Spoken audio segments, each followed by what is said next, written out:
Bapak Ibu sekalian yang saya hormati, yang terakhir saya ingin memberikan satu gambaran jelas kepada Bapak Kepala Desa yang kemarin agak kecewa dengan Perpres 104. Tidak usah kecewa.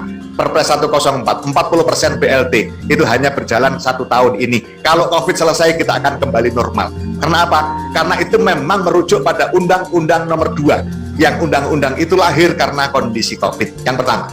Yang kedua, Bapak Kepala Desa nggak usah ragu-ragu, banyak yang khawatir. Kalau kita dipaksakan 40%, padahal warga desa miskin di desa kami tidak sampai membutuhkan anggaran sampai 40% dana desa. Kalau nanti saya paksakan, saya akan kena masalah hukum. Tidak akan ada masalah hukum. Yang penting tuntaskan masalah kemiskinan di desa yang betul-betul sesuai dengan data yang ada. Kalau toh tidak sampai 40%, ya udah pakai saja yang ada itu.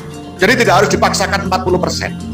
40% itu adalah semangat Bapak Presiden, semangat pemerintah untuk menyelesaikan kemiskinan di desa, utamanya kemiskinan ekstrim. Dan saya yakin tidak ada satupun kepala desa yang tidak ingin kemiskinan di desanya hilang. Nah, oleh karena itu, manfaatkan betul momentum ini, karena momentum ini tidak akan terulang.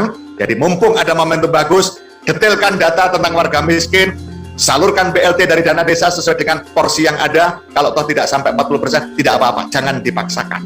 Nah, itulah makanya bagi kami Perpres 104 tidak ada masalah apa-apa. Sementara yang 60% masih diberikan ruang yang cukup. Ketahanan pangan, nabati dan hewani 20% itu bisa dipakai apa saja, yang penting orientasinya ke sana. Contoh, bisa saja desa bangun gudang pangan dengan 20% itu. Silakan diambil keputusan di desa. Jadi tetap memberikan ruang yang cukup kepada desa.